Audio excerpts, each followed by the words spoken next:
How could such a creature come to be?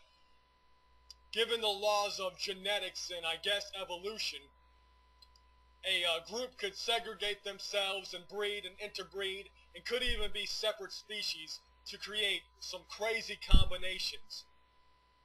Let's check out the Chupacabra on an episode of Fact or Fake Paranormal Files. I like that show, but they had the video of the dog-like creature running down the street that some police officers caught on their camera. It's a weird dog creature and it has a huge snout, bigger than my nose, and my nose is big. But after their whole debunking session, turns out it was a hybrid of a wolf and coyote. They didn't do nothing new there. I think other people had already figured this out, but I believe this is what people are seeing as the Chupacabra down in the southwest of the United States and in Mexico and places like that.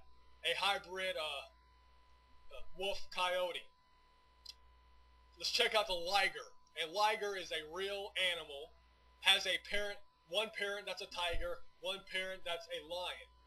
When they breed, or maybe people do the breeding for them, I don't know, artificial insemination, I don't know, but the liger turns out to be way huger, way bigger than both the lion and the tiger. It's a huge animal. Different genes of species can create amazing stuff. So if some escaped zoo animal or somebody's pet, like the chimpanzee and ape, orangutan, whatever, go out into the wilderness and maybe interbreed different species and segregate gene pools and all this stuff, could make a huge, massive creature like the Sasquatch. But people have been, Native Americans been saying this has been around for a long time. So it could be a creature millions of years old that just has amazing avoidance of people skills. So, let's think about that one. Sea creatures as well. I believe that maybe there is, like the Loch Ness Monster. I don't know about like the Loch over there in Scotland or England, wherever it is. I don't know if a creature that huge could be in the Loch, but I do believe there might be creatures that like that big, that survive millions of years in the ocean, in the deepest depths. The ocean is so huge, it could easily sustain something like that in there. There's so much more ocean than land. So much ocean that we can even explore, even now. But what people got to understand about cryptozoology is that it's not all these crazy creatures of anecdotal evidence and he say, she say stuff. They actually look at real animals, or displaced, what they call displaced animals, animals that are in places they shouldn't be, like a chimpanzee or a lion in Ohio. I'll tell a quick story, and then I'm done.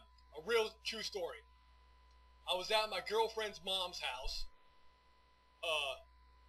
which is in the middle of the woods, lucky me.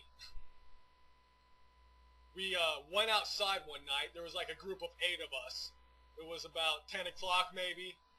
There was like 8 of us. We were like escorting somebody to their car. I don't know what we were doing out there, but we were walking, and they have a chicken pen just out somewhere on the land, and I was in the lead in the group, walking in front of everybody, and just walking, minding my own, and from the chicken pen region, I hear a growl, and I'm hearing it, and everybody's just like talking really loud, and I'm like, hey, shut up, guys, shh, shut up, and they're like, what, and they finally be quiet, and then we hear it too, they hear it too, and it's getting louder, like it's coming towards us, and then finally we hear, like that, like a big cat.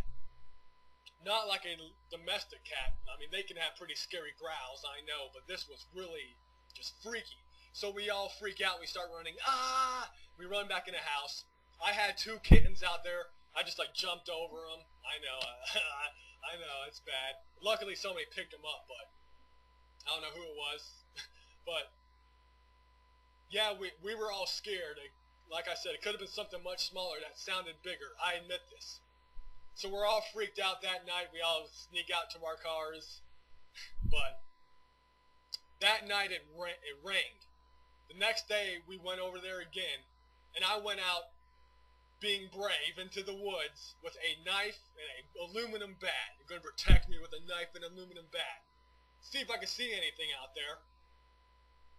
And like I said, it rained. In the sort of mud, wasn't very muddy, but in the soft, muddy dirt, in an area, I saw big cat prints. Are you sure it wasn't a dog or what? No, this was cat prints. I love cats, like I said, all cats. I would even call myself a cat expert. I even looked up these prints on the computer. They were cougar prints, exactly. I even have them on film. I borrowed a camera, and I filmed them. Too bad the camera wasn't mine, and this footage is probably lost forever. And I'm not expecting anybody to believe me, but I got the cougar prints on tape, at least 3 of them. Plain as plain, you could see them clearly. Of course, everybody called the animal people, whatever. They said there was a cougar out on my property. Because these chickens in the chicken coop I'm talking about were being killed just like all the time.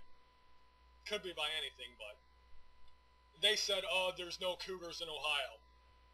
It was a bobcat. No, yeah, okay, a bobcat. But still, this was bigger than a bobcat, I know. Months later, after we've been telling everybody that it was cougars, a guy got a cougar on a camera, you know, one of those motion cameras I was talking about. He got it. It was on the front page of the paper and everything, and I said, yes. So, that's just my story, but I'm ending now. I'm blabbling on too much. If anybody has any experience or sightings of a cryptozoological animal, feel free to leave it. Send me a message or leave it on the YouTube for everybody to see. I'll get back to you. Or tell me what you think of cryptozoology animals, real or not, or maybe you have a better opinion. See ya.